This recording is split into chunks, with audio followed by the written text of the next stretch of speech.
Après plus d'une quinzaine d'années à explorer la magie blanche du White Cube, et puis depuis peu, enfin depuis 6 ans, la magie noire de la salle noire de spectacle, c'est vrai que je me rends compte qu'il y a un endroit de manque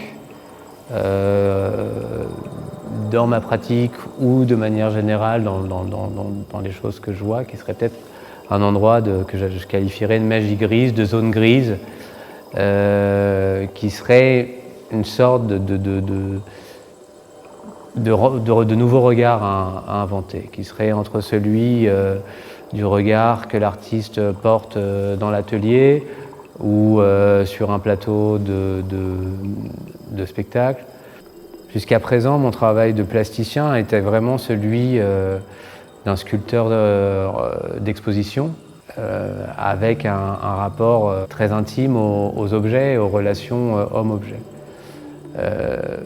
De plus en plus, je crois que je suis en train de m'orienter, de quitter un peu l'objet pour aller davantage vers la matière et de quitter l'exposition pour aller davantage vers l'environnement.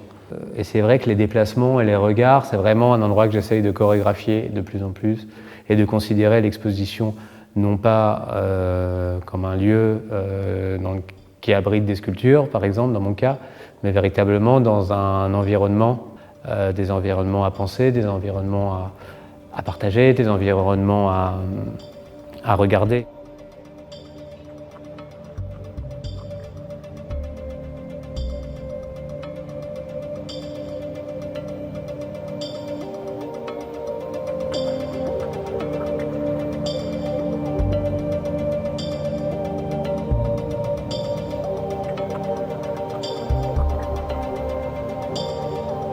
Effectivement, depuis quelques années, il y a une sorte de chorégraphie qui parcourt l'ensemble de mes dernières productions. C'est plutôt une chorégraphie du désastre, du chaos, soit des éléments, des objets érigés très haut pour mieux tomber, des objets brisés, des objets qui simulent la chute ou qui détiennent en eux un désastre fantôme qui est donné à être continué par le regardeur.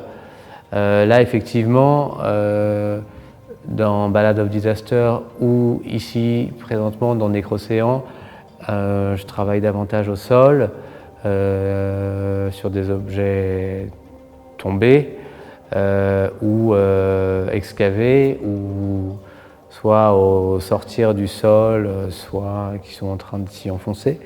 Dans le cas du détritus, ça va être le vrai désastre, c'est quand il va commencer à être enseveli, ou il va rentrer dans la matière eau, par exemple, ou dans la matière terre. S'il est juste posé le moment levé, bon, c'est vraiment le début du désastre. Quand tu laisses ta bouteille d'eau dans le jardin ou dans la nature, c'est à partir du moment où elle va commencer à rentrer ou être ingérée ou à rentrer dans le corps de quelque chose d'autre ou dans le corps d'une autre matière.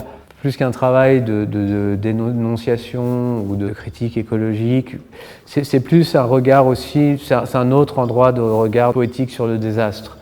Donc en fait, même ces objets-là, qui sont des objets morts, en fait, ils ne le sont pas. C'est des objets, tout est en cours de transformation. La matière, même une chaise en plastique perdue au fond de l'océan, elle n'est pas morte en fait. C'est le moment où elle redevient vivante aussi, d'une certaine manière. Ce qui m'intéresse plus, c'est plus de parler de ces métamorphoses-là, plutôt que du drame écologique qu'elles représentent.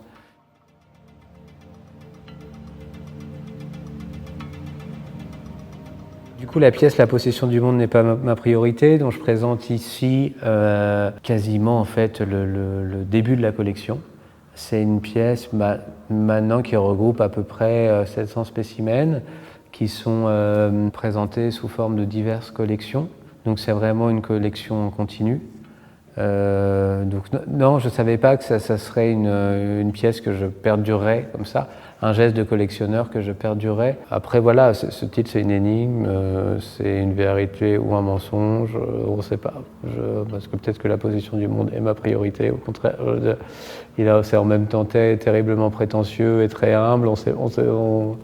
Et en fait j'aime bien l'ambiguïté de ce titre et qui parle pour moi aussi de qu'est-ce qu'être un artiste à l'ère de la globalisation, d'Internet. Et au final, même en étant comme ça, assez gourmand du monde, qu'est-ce qu'on ingère avec une si petite tête et un si petit corps du monde, et qu'est-ce qu'on peut voir, et qu'est-ce qu'on peut comprendre, et qu'est-ce qu'on peut sentir avec juste avec son corps et sa tête, en fait, pas grand-chose. Et du coup, il y a une espèce d'impossibilité qui est contenue dans ce titre qui m'intéresse aussi.